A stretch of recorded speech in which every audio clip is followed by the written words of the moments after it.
Okay, we're recording now. Hi, Key. Good morning, Aaron.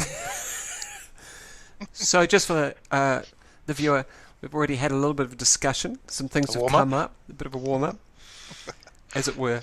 Um, and so, why don't, Keith, you just kind of talk about what you were just talking about, which I think was really relevant.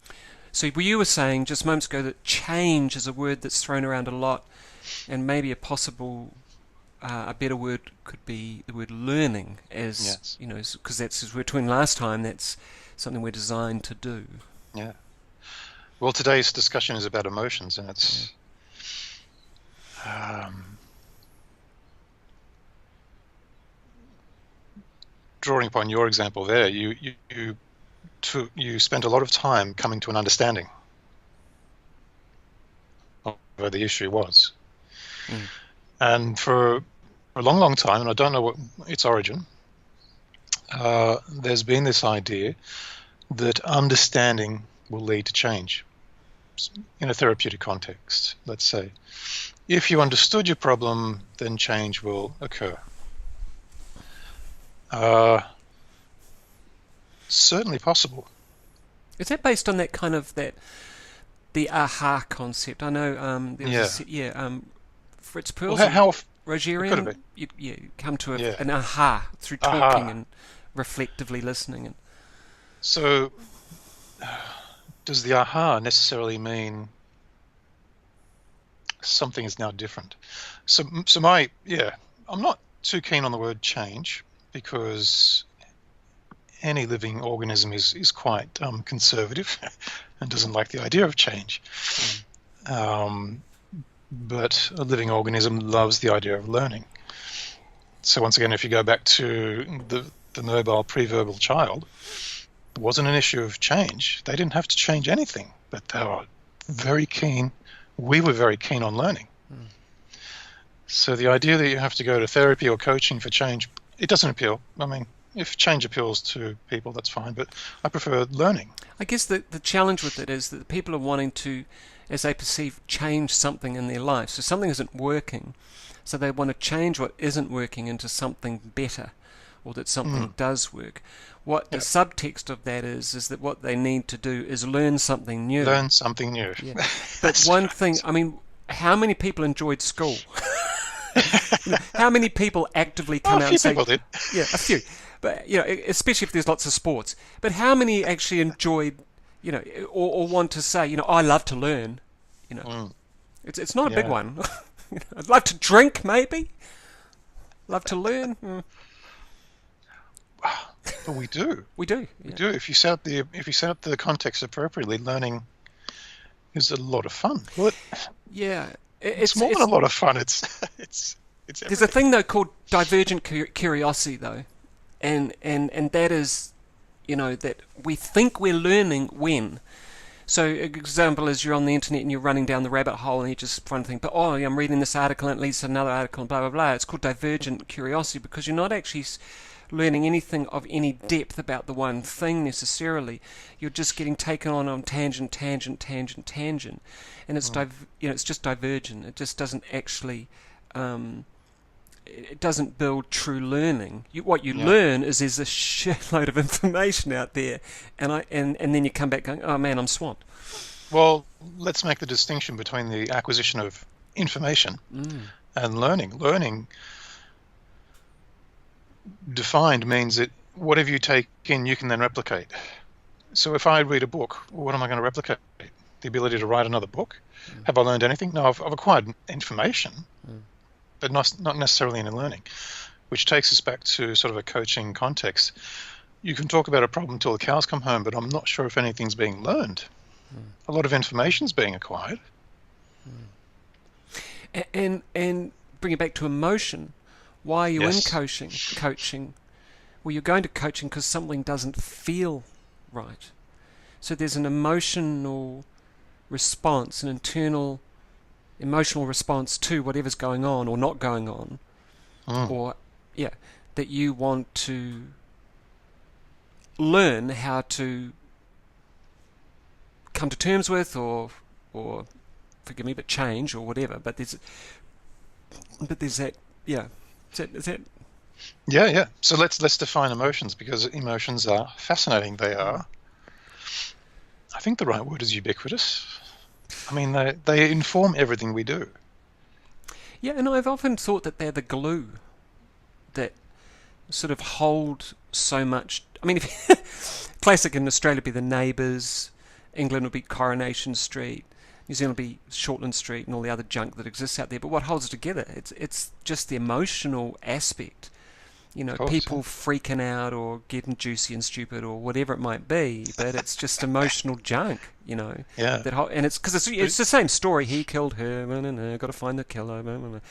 You know, but it's all that's what holds it together. You know. Yeah. So, how would you define emotions? Well, lately, because there's been a lot of emotion related to this concussion that I'm been going through, is I think a sensory experience of I've kind of, how would I explain it? It's energy. You know, it's an energy that follows a structure of or a thought or some kind of happening in my thinking, consciously or unconsciously, and then there's this kind of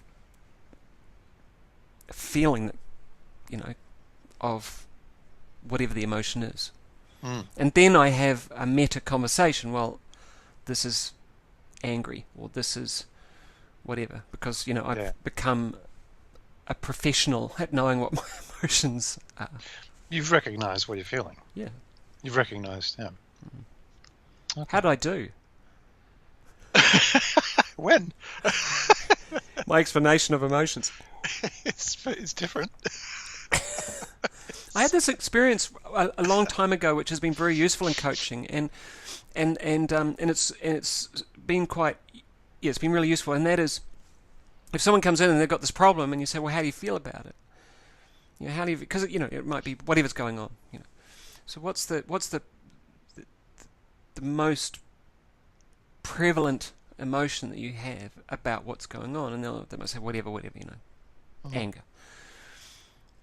Okay, so before this started, the thing I often say is so could it be that anger was partly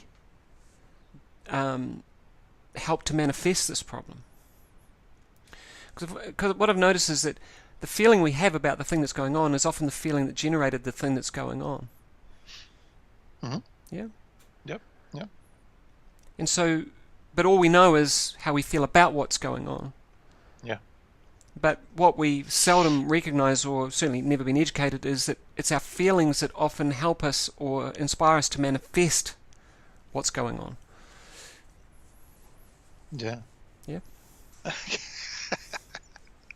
That's just something. It's just kind of useful thing, because because then it kind of it means that, well, what's in the middle, what happened, isn't necessarily as important as maybe what the feeling energy is. Yeah. Well, and Well, if we work with that, then this thing in the middle, the happening, becomes kind of. oh, absolutely. Yeah. The state with which you approach a problem. If it's a resourceful one, you're going to find solutions. If it's not a resourceful one, you're going to be stuck in, that's just a problem. Yeah. And I don't know where to go with it. Yeah. So emotions fascinate me.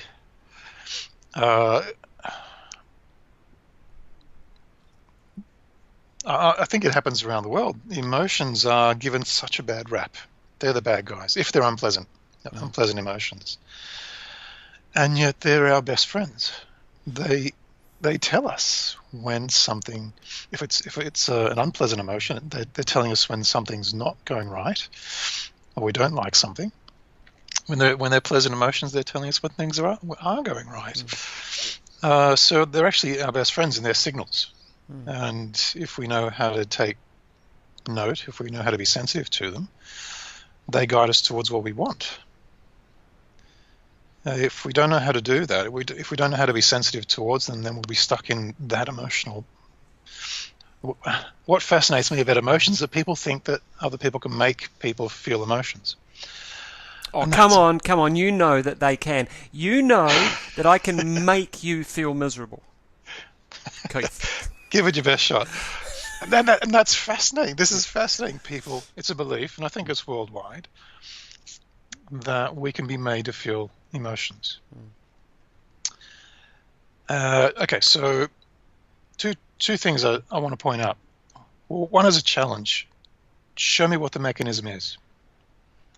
How does someone else's utterance change me internally? And number two, if you really think that, do you want to be controlled by other people? If you think it's possible for someone else to control you, then I think we have a duty to control each other. Because the mechanism is there, which it's not. So it sets up a very strange situation where you have to be very careful about other people's emotions. In what way? Well, because you can control other people's emotions, so you have to be careful not to. Oh, I'm with you. Yep. Yep. And So you've got to be very well. I mean, this is happening with the whole debate around equality and the utterance. Political correctness. Yep, political correctness and how you should speak to someone who's of uncertain gender, I guess. So rather than he or her or she or him or whatever, it's got to be thee or thou or that or whatever. There's 40 of them, and 40 odd. But there's this whole thing around, you could actually, and people are taking huge offence if someone gets it wrong. And in Canada they passed a law where you can actually be prosecuted. Which would suggest that you are a victim of someone else's, I guess. Yeah, so if someone calls me her, Yeah. you're just such a her. I don't know how that works. Sorry, forgive me, but and I can take offence. But the words you use are precise. They're accurate. I can take offence. Yeah. It's impossible to offend someone else. Yeah, but there'd be so many people who disagree with you because, I mean, you can't. Well, if someone walks up to you on the street and says you're just a wanker, then the protocol is that is offensive, and I should take offence to that. Isn't that the protocol? Well, the protocol is, the belief is that offended me. Now, that's an ill-formed sentence in English. And whatever the equivalent is for other languages. No one can offend me. But your use of words was precise. I can take offence. Yeah. If I take offence, then I own my own emotional response. I can certainly have an emotional response to what someone else says, and absolutely I will, because I need to know for myself what is pleasant and what is unpleasant. I need to have those signals to be able to function in the world and move towards what I want. But the idea that someone can offend another, and that worldwide it's quite a common belief that this is possible. But once again, my challenge is what's the mechanism? How can an utterance from here change you internally? That's called cause effect, and it's impossible. Okay, so if I quoted I'm just devil's advocate. Absolutely, go for it. So if I quoted the Russian research which was done into DNA expression, and I can't remember, I think it was just 3 or 4 years ago. So the Russians did, and it's been peer reviewed, and it's been done again, which was what happens to DNA expression depending on the utterances of people's words. And what they found was that different words cause a different type of expression at a genetic level, which means for the viewer, genetic expression, epigenetics, is the precursor to health and well-being or illness and sickness. So, and epigenetics is where the environment actually influences the genetics, and environment can be context. It can be like this. They did the research into the New York bankers who were taken up into North New York State, stuck in the bush for like a week, and all of their health markers, diabetes, all those sorts of things descended, and they came back, demonstrating variances that showed that being in the bush for a week actually is extremely healthy. Oh. So that was environmental, and obviously that would have affected how they communicated with each other and that sort of thing. But what you're saying is, even at a DNA level, I'm still going to interpret through my filtering. Yes. You take some people to the bush and they'll freak out. Yeah. You take some people into the city and they'll feel at home. You show some people a spider and they'll have an internal perception of a spider and think it's, the size of an elephant and freak out, and other people just want to, help it out of the house. So what you're saying, though, is that there's an internal representation the person already has relating to that kind of behavior, which then means that they will, Well, you're initially playing devil's advocate. Yeah, of course. And then I flipped. And you flipped. So Can't help let's myself. Let's go back to the Russian research and look at the epistemology. So an utterance caused a change in caused an influence of the epigenetics. So the problem is the word cause. If you go from utterance straight to cause of something at the molecular level, I suggest that something's missing, and that's the interpretation of on the part of the person. As you just said, you take someone into the bush, one person could freak, another person could feel completely relaxed. What's going on? So it's an interpretation by the individual. One could feel completely unsafe, the other one could feel nurtured by the environment. So it's a personal thing. It's an interpretive. That's the mechanism. It's the only mechanism. Because an utterance can't cause any internal change to another person. It has to be interpreted. It has to go through a filter. Absolutely. And I guess the challenge with that on some levels is that there are so many unconscious filters that we're not aware of that an utterance has to go through as well. And they can be cultural, they can be political, religious, whatever it might be, that we're not even aware that we're filtering for. And so that utterance will go through those unconscious filters, and before we know and then what happens? What happens? We feel an emotion. We feel an emotion. Yeah. And we think, because it's so quick, and the filters act very quickly, there can be an utterance and then we have a feeling. So we can come to the belief that caused that because it was that quick. But our neurology is very, very fast. We're talking thousandths of a second, if not quicker, for something to occur. So an emotion can occur very quickly. So it's easy to appreciate how this belief can come about because of the very speed. If someone utters something and I feel something, then the cause effect sort of makes sense. So we know the mechanism, and that's an internal interpretation. It's a personal interpretation.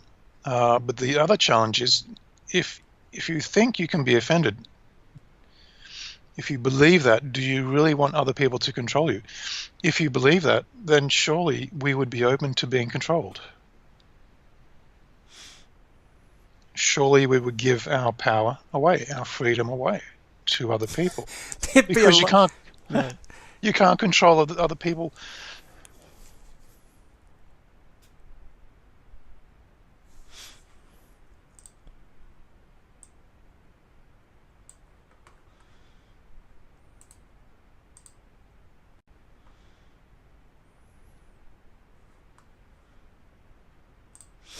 Where are you? Are you back? So we just had a break there. Yeah. It's because of Sydney's terrible bandwidth problems. We are talking across a couple of 1,000 kilometres of trench, so we're doing quite well. Yeah. So you're talking about. Yeah, it leaves a person, if we hold the belief that someone can cause us emotions, it leaves us in a position where we can be controlled. So the question is, the challenge is, do you want to be controlled? If you accept the belief, you're willing to hold that belief, then you leave it open to people controlling you. Well, do we really want that? So what if we were to talk about, for an example, psychological gradualization? So a very well-known way of working politically with a culture. So if you look at, for example, the amount of emotion in the United States at the moment due to what I think is political gradualization. People are kind of like in the frog and the slowly rising temperature of the water. And, Frog soup. yeah, and they're not able to see that they're kind of being boiled. And there's a lot of emotion, a lot of hatred, a lot of love, a lot of fear, and a lot of really disturbing behaviours in a first world situation.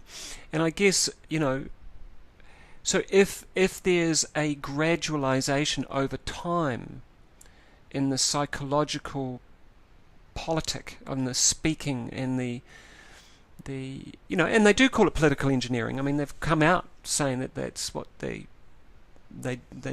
That's how they, you repeat an idea enough. I heard there was a great interview with a national radio here in New Zealand. They do an interview every week with a musician, and he's got a doctorate in something, and he always talks about music.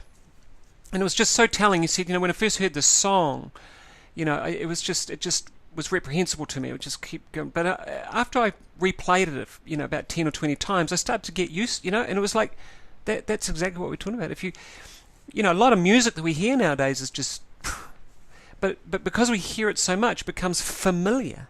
Mm. And the channels of neurology start to kind of work together to accept and acknowledge and to get used to that song. And then it's so familiar, and we love familiarity, we feel comfortable with it. Yeah. Yeah, and then it suddenly becomes a song that we remember from our, some of these songs that we remember from the 80s, or it's like, jeepers,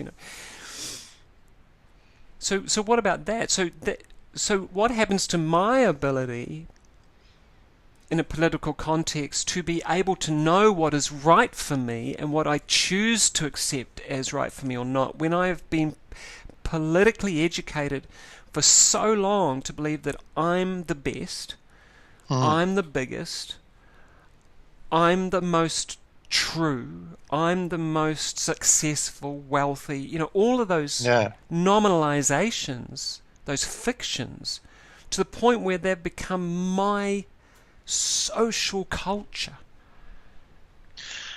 That's a dense filter there, buddy.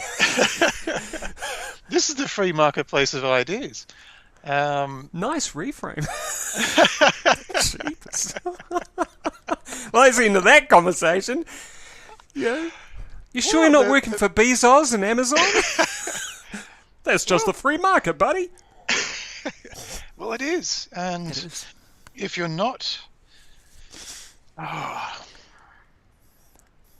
would we put this? If you're not aware of how you take information in, if you're not able to step back metaphorically from yourself and discover how you function, how you take in information and what you do with it, how you make it work for you, how you make it make sense, then you're at the mercy of marketing. This is how marketing works. It plays on your ignorance. It plays on your these filters that you mentioned before. If you have very, very strong filters for how to operate in the world, and someone knows those filters, or they just play their numbers game. There could be a billion people with the same filters. Facebook knows your filters. Knows your filters. And they know, it's just a numbers game. Then they will get the people who are not aware, who are, if you give information that fits the filter, it goes straight through and you accept it. If I like chocolate and there's an advertisement for chocolate, it goes straight in. I'm not going to reject it. But if I don't like child abuse and a pedophile tries to sell me child porn, You resist it straight away. Mm. So what are the filters in place? So what was the term? Psychological It's gradualization. gradualization. This is not something to be protected against. It's not something to be legislated against. It's, well, how aware am I? How aware am I about the influences in my life? Mm. And do I accept them because of the filters that I have? Do I have the ability to step back and ask myself the question, is this what I want? Mm. So yeah, it's the free marketplace of ideas. We can influence people any way we want. I think that's a really important word there, influence. So the distinction between causing someone and influencing someone. Yes, yes. So we can influence anyone we like. I mean, we can walk into a room and have influence, but it's still the crowd who decide whether they want to engage in that.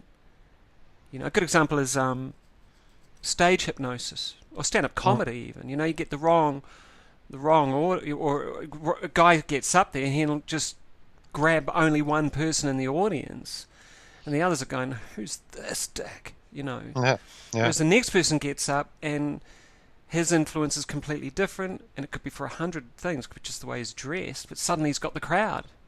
Yeah. Including the one. Yeah. Yeah.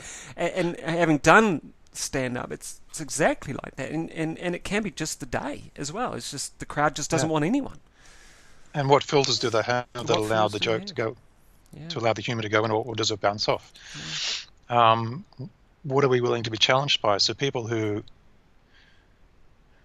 tell politically incorrect jokes, you know, a lot of the audience will squirm, they'll laugh, but there are filters there saying, "Whoa." Well, Ricky Gervais excels at the politically incorrect joke, and absolutely he has sellouts everywhere he goes. Yeah. Yeah. But everyone's squirming. Totally. That's why you go. You go to squirm. You go to squirm. But they won't. It's interesting. They won't They won't take a gig on a campus anymore, a university campus, because they'll get picketed. Yeah. Yeah. So, which is the place of free thought. It used to be. Yeah. But having said that, the person who pickets has free thought. They're allowed to voice their. Yeah, it's a contradiction, unfortunately. They think they're trying to protect themselves from being hurt, but that means that they're opening themselves up to being controlled. Not that you can be controlled, but they're opening. They're not. Well, their belief is they're opening themselves up to being controlled. Yeah, then they're not choosing personal responsibility for their own interpretations. So yeah, emotions are fascinating. So the more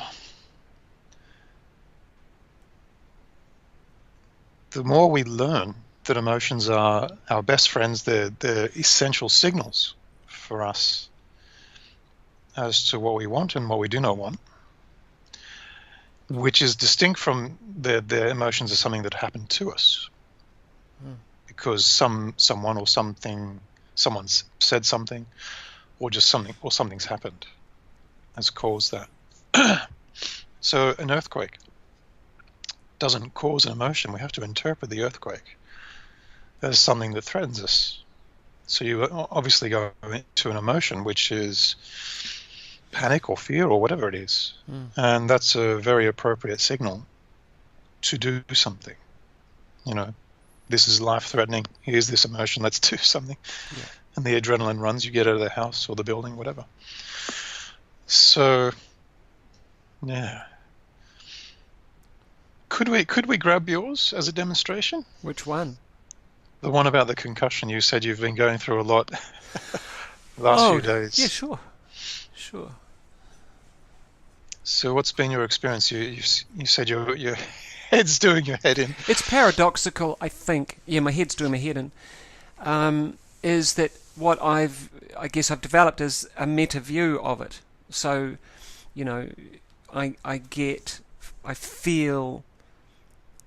have been feeling frustrated with the headaches and the 2 hours of an envelope of 2 hours of being able to function, and then having to lie down and that sort of stuff, um, and I think angry at myself about how I got myself into this situation. And yeah, so that's the emotional stuff around it. So there's two there: frustration and anger. Yeah, juicy little buggers. Let's do one at a time, or just the one as a demonstration. We can do both. Which one comes to mind first? Which one would you like Probably to? the frustration, actually. It's just, a feeling of... Probably frustration. Probably frustration. I love the way you did it.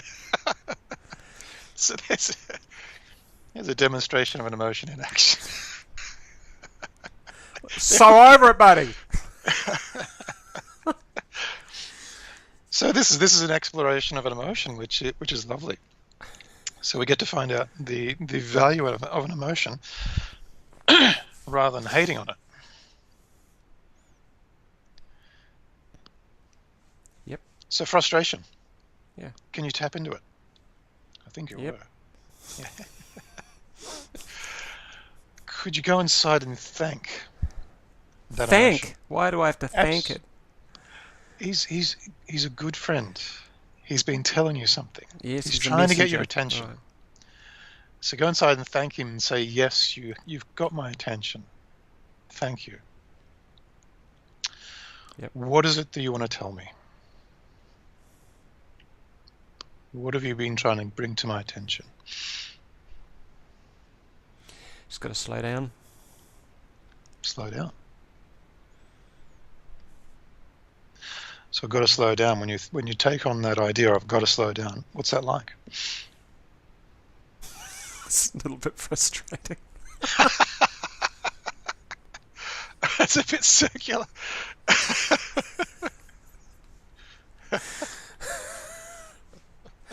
And funny at the same time. So, okay, that's it. So you experience frustration about the message that he's offering you.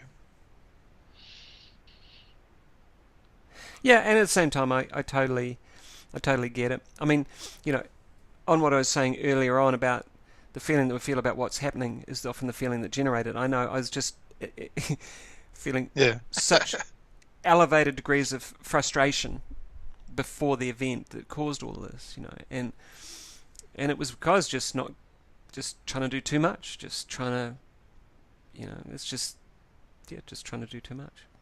Okay, so I'm glad you just said that. I was going to tease it out anyway. Yeah.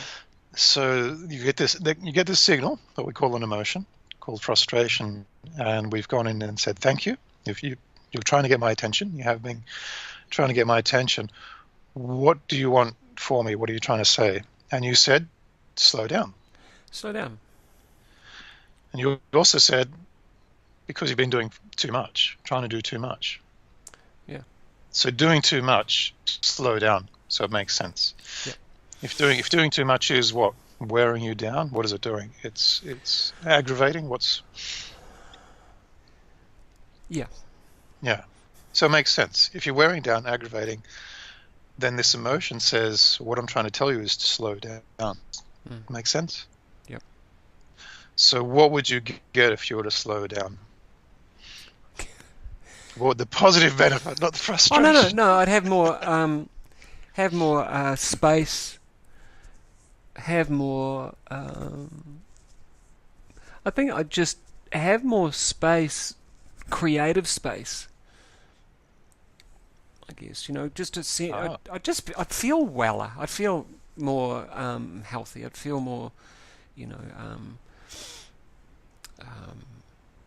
attuned to what's going on around me. Yeah.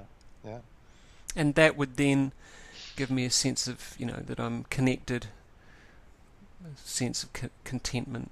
The higher level would be, because that's where we're going, I'm guessing, is is just a higher level of, personal contentment, just a sense of I'm okay. I can just, I can relax with this thing called life.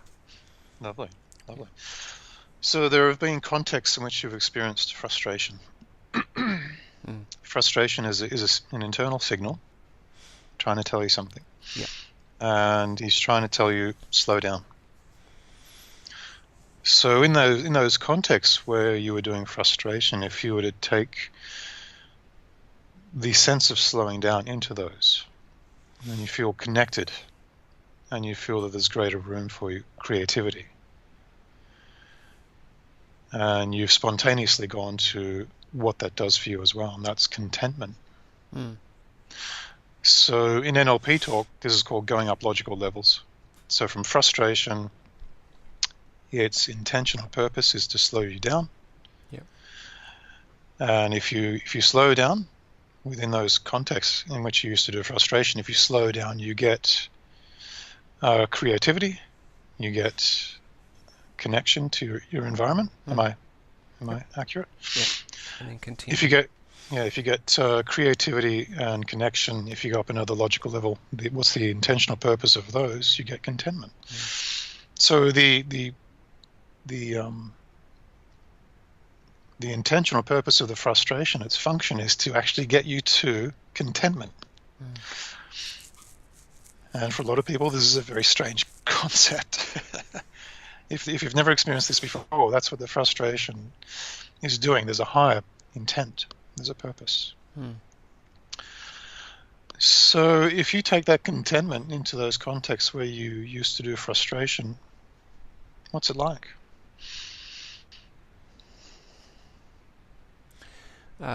It's just more coherent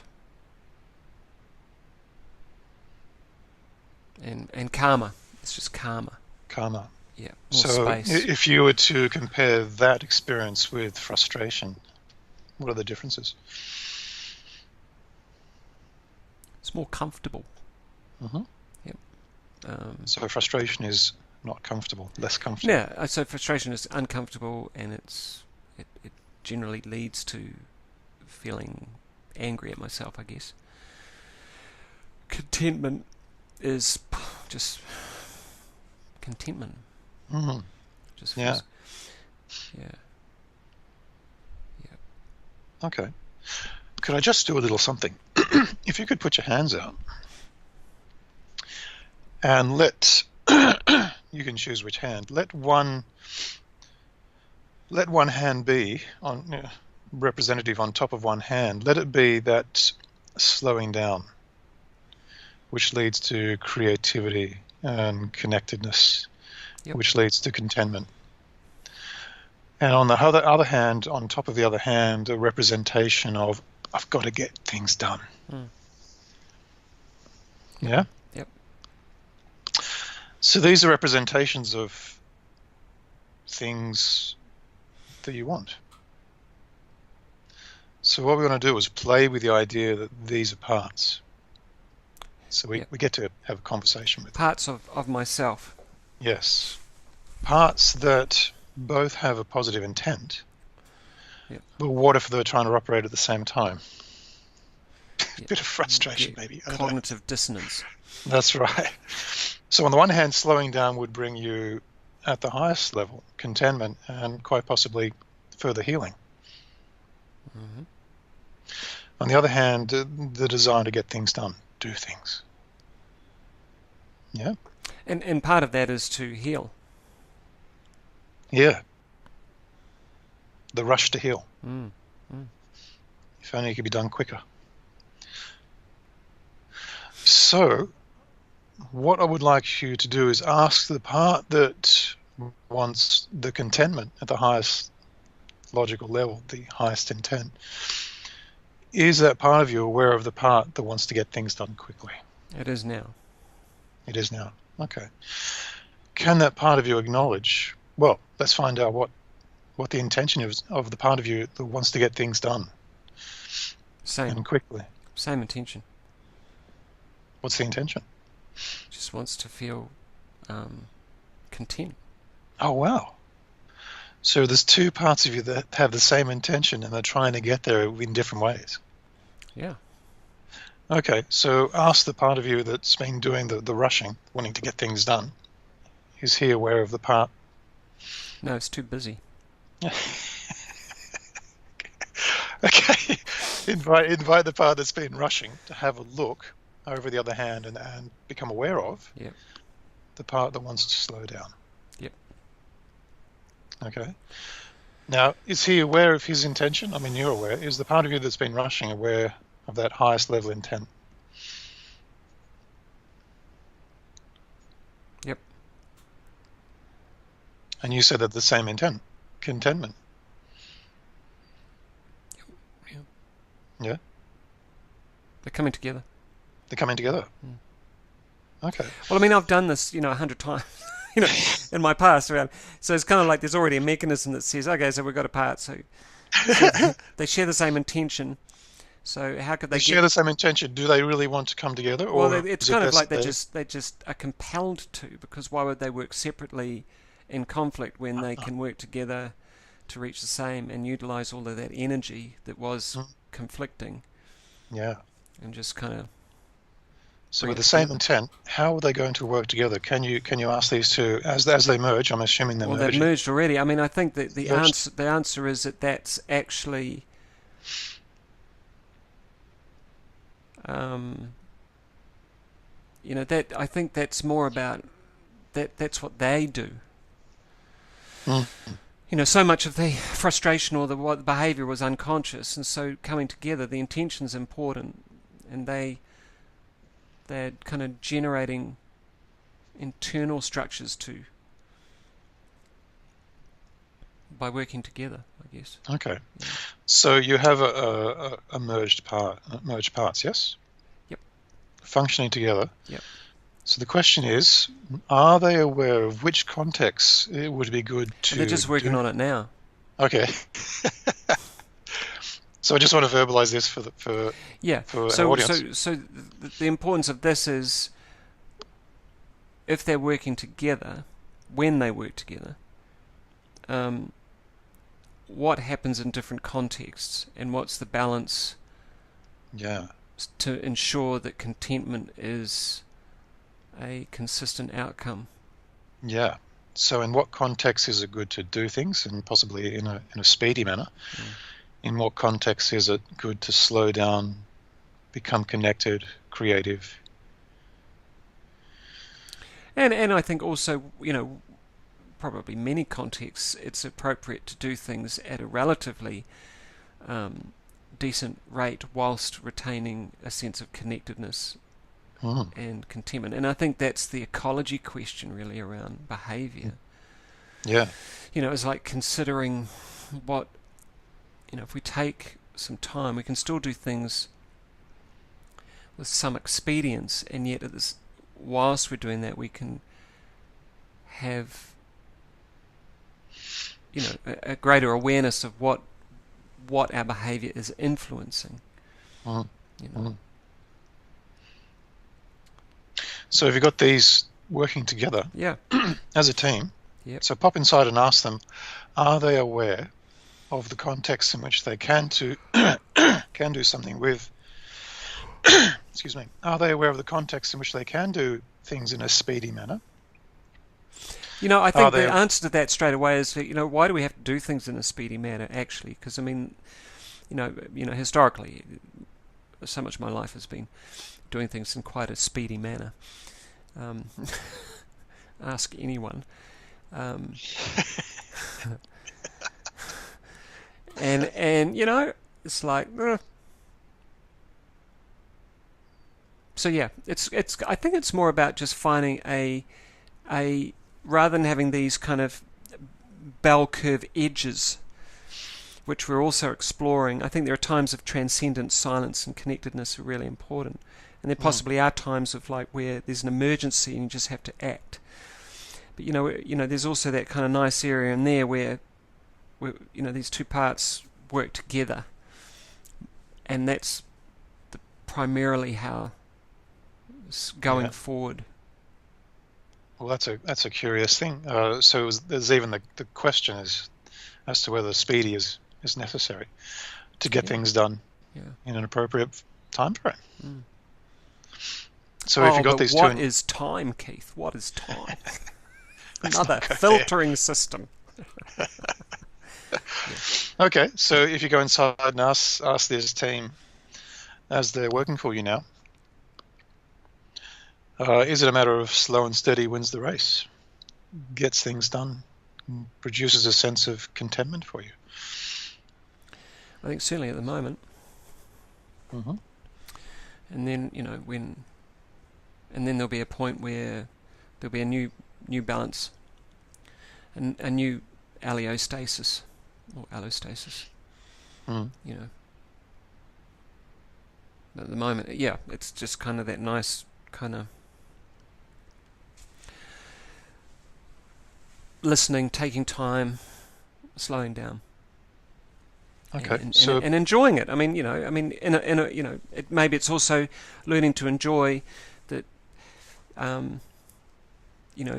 Some things, good things, do take time. Yeah, yeah.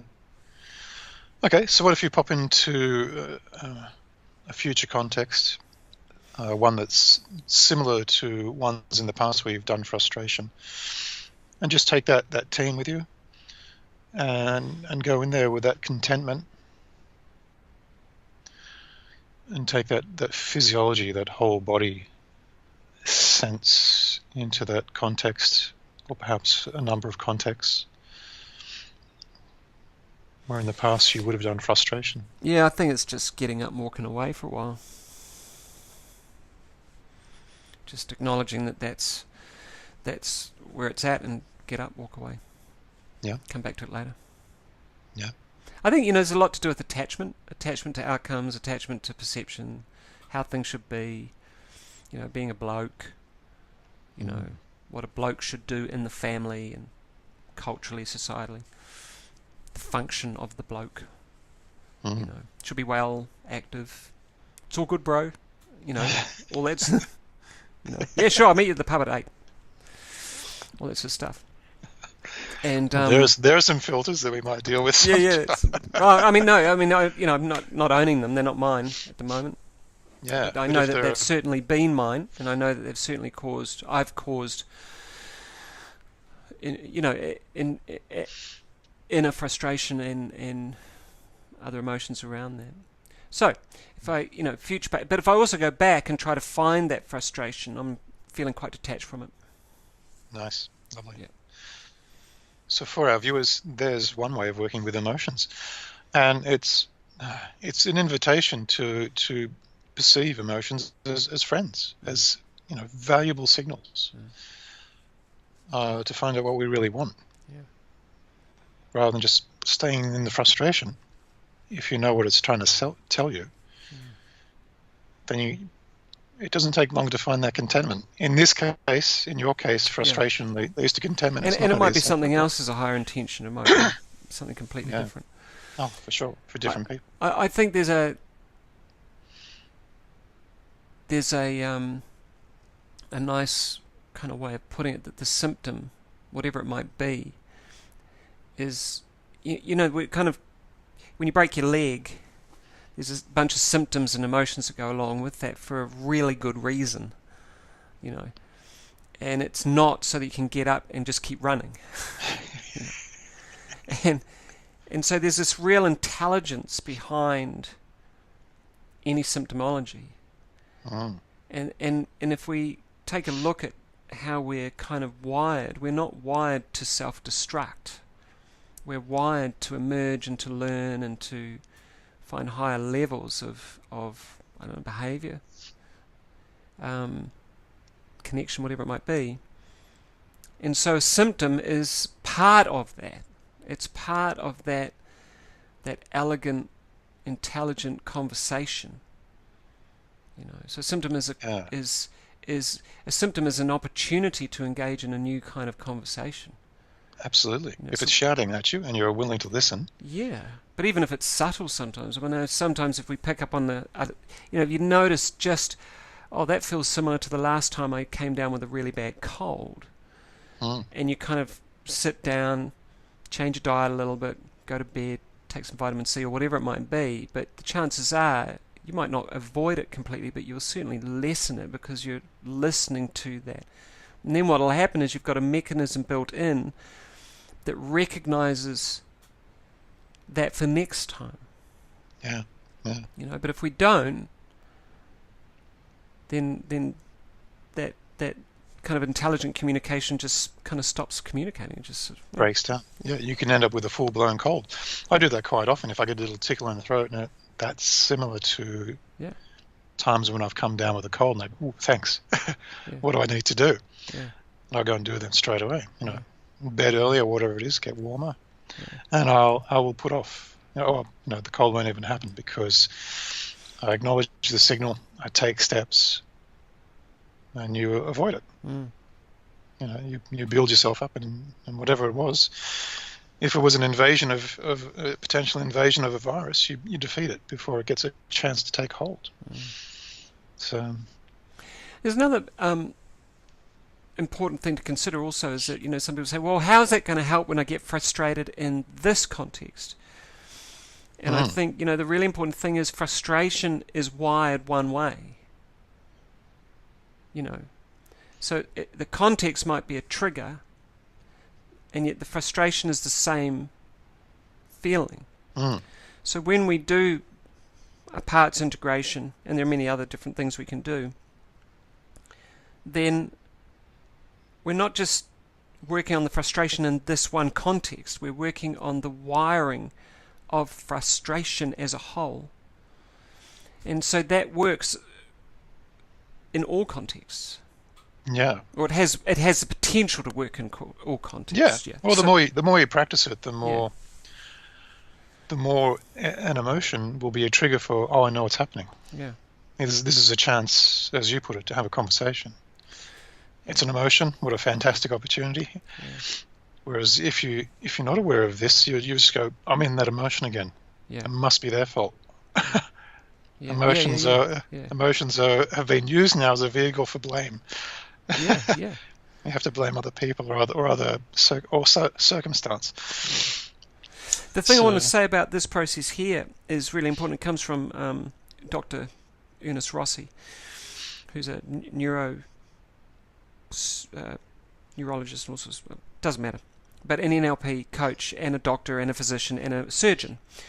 But he's written a lot around neurology, and the one thing he's come to find extremely useful in this process is that when you put the emotion in the hand, or the thing you want in the hand, is to bring a mindful awareness of what does it feel like in the hand. So that can be a tingling, a heaviness, a coldness, a whatever it could be light, could be heavy, could be, and by doing that and bringing that almost a mindful curiosity or awareness to it, then we're activating the unconscious and the neurological structure of that much more strongly. And because what we do is when we feel an emotion, we feel an emotion. So there's no point just going, oh yeah, no, that's in that hand and that's in that hand. Okay, well, let's just sort it out. Okay, good. Because unless you have an actual physical experience that you can tangibly recognize, like you can go, okay, that I can feel tingling, and it's quite cool because I was getting that on both hands. Then you won't get the learning that you want, because the whole body isn't fully engaged. Yeah. And in NLP, that, you know, the kinesthetic aspect, or the physical feeling state, is really, really important. And especially in emotion, because it's actually how we primarily do emotion. We don't do emotion as a thought as much as we do it as a real sense, a feeling. There's a kinesthetic aspect, of course.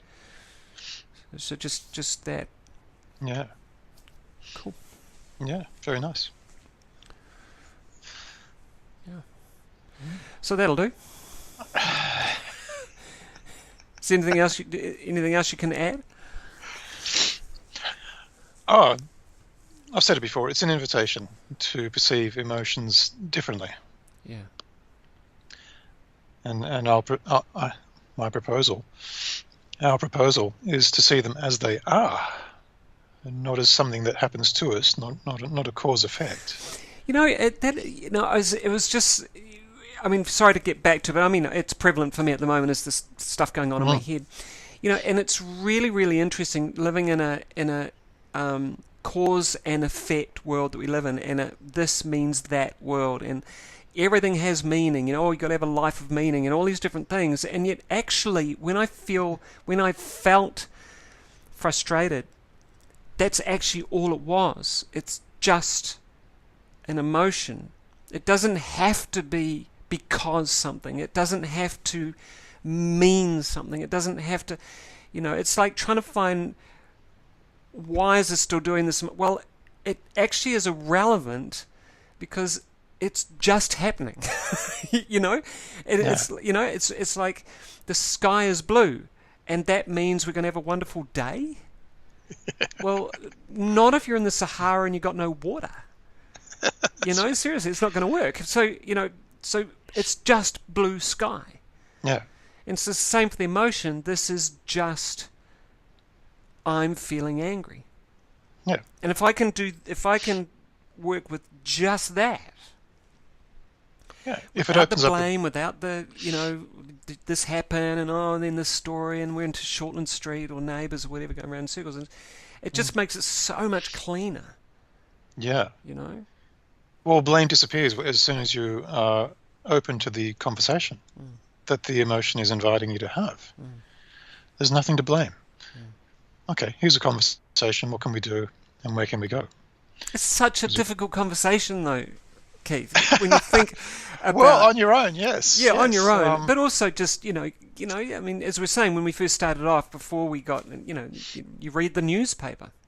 Yeah. It's like, it's just full of blame, and the court system is full of blame, and the political system is full of blame, and the religious system is full of blame, and it's all because someone else did something that we have to feel or endure or whatever this. And it's like, wait a minute, there's something about that does not resonate properly. Yeah. So so the what do I do about that? Yeah. Is, well, I can't change all of that out there. I just have to, and there's that word again, I have to learn about my feeling. And what is this feeling that I'm having about all of that trying to help me to learn or connect with? Yeah. Well, this is the fascinating thing about emotions, and it took me ages to get it, and a lot of clients, it takes a while for it to click, and that's fine. I think if it's not clicking straight away consciously, then we're probably having far more success unconsciously, because the conscious mind's going, well, that doesn't make sense at all, and the unconscious is going, well, this is how I work. The idea that you have an emotion that's trying to take you somewhere positive. So frustration is actually a valuable friend and signal saying, what I really want for you is contentment. And that, to understand that consciously, can take a while. But frustration is just a bastard and I want to get rid of it. Instead of going, oh, you're a good friend, let's talk. Thank you for what you're trying to tell me. Frustration, it took me ages to consciously get my head around that an unpleasant emotion is actually trying to get me somewhere very pleasant. And when it clicks, you go, oh, yeah. But initially you go, well, how can anger be a good thing? How can frustration be a good thing? How can depression be a good thing? How can boredom be a good thing? And if I can grab what you said before, it's a difficult thing personally, and it is. It takes a bit of training, learning, to be able to do this personally. I woke up this morning after an unpleasant dream. And I'm just lying in bed, staying in the sadness. And I'm thinking to myself, I know what this is. It's an emotion. I can do something with this. And just lying in the sadness wasn't changing the sadness. And I'm going, but I know what this is. It should be gone. So I whip off the covers, stand up, and that's when the sadness changes, because my physiology is changing. I'm changing my physiology. I'm moving. And the dog wanted to say hello. I think that's a really important thing to remember, is that one quick way to shift emotion is to change something about your physiology. I mean, you can't do, an example is you can't feel depressed generally if you've got your head up, standing up, looking at the sky. It's neurologically extremely difficult to feel depressed. And so, one way to kind of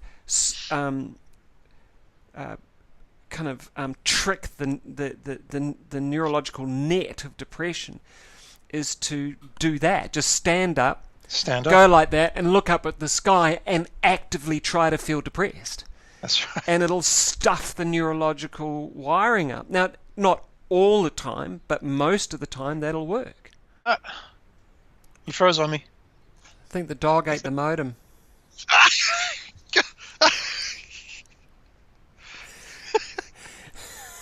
And that's another way. If you're having problems with how you're feeling, grab a dog. Just grab a dog. It'll change everything. So, your point of physiology, because I was lying in the sadness, I was maintaining that physiology. And there I am in my thoughts thinking, well, I know what this is. I should be able to change it like that.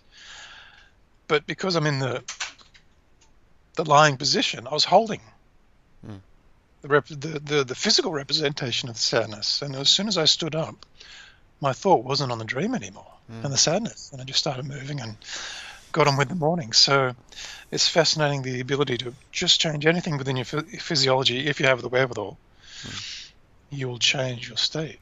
Yeah, and there's been research done, a lot of it, into people who are suffering from this emotion or that emotion, long-term chronic depression stuff, and just actually adding exercise. Yeah. Just a regular daily, and or some kind of stretching, or walking, and different. Doesn't matter what it is, but you physiologically are shifting your reality, and I think that's the internal reality, but also your perception of reality. Yeah, it's really important. This is what I do with clients who are doing depression. If they walk in and they sit down and they go straight into the depression, I'll move them, get them out of the chair, I'll get them to move their hands, look up, as you say, and look at the blue sky. As soon as you start getting them into a more resourceful state, then you can actually look at the depression far more effectively. Yes. Rather than being in it. How are you going to find a solution in it? But you can find a solution if you step away from it. Yeah. That's another thing. You can sort of stand up and step away from it and pretend the depression's over there. Then you can open up the possibilities, the channels for a conversation.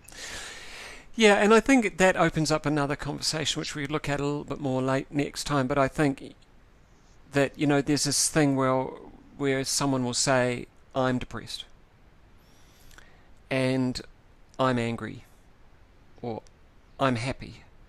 And actually what they're doing is they're assigning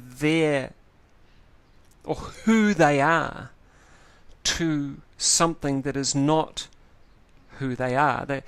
They're assigning the who I am to a behavior, which is constantly moving. Yes. It's that great thing about the river. If you chuck something into the river, well, we call it a river, but it's never there. We can put it on a map, but even that'll change over time. Yeah. And great one, the River of Lava in Kilauea at the moment. When you watch that, it's just so beautiful. But it's a really good analogy. Actually, this is symptomatic explosion from high pressure in this massive river and creating a whole new landscape. It's just utterly amazing to watch. But I think there's this whole thing, what we've learnt to call, I guess, schizophrenogenic, or the double bind, which we're stuck in this I am how I'm feeling. I am this thing. I am this thing. And actually, until we can create that separation and see it as, as you said earlier, a client who's doing depression, then until we can see that, then it's very difficult to change it, because then I've got to change who I am. And I mean, who the hell is that? Who the hell is that person? It's changing all the time. Well, it's constantly. How do you pin down a... Yeah. And which then begs the question, well, which is the essential who am I? Well, why we find that so difficult, I think, is because we're constantly associating who I am to this changing behavior landscape, which is not who I am, because if it was, I wouldn't be able to have a comment about it. I wouldn't be able to even recognize it. Yeah. You know, I'd be like the fish suddenly recognizing that it's in water. It doesn't work. Yeah. So, and the one thing we have over, I think, most other beings, I guess, is that we can actually take that meta view and say, well, actually, I am aware that there is this feeling that I'm experiencing in my body. Because that's the other part of it, is you could actually stretch it out a bit further and say, well, actually, there's this thing called the unanswerable question, which is, who is the you that is feeling this feeling? It comes from Buddhism.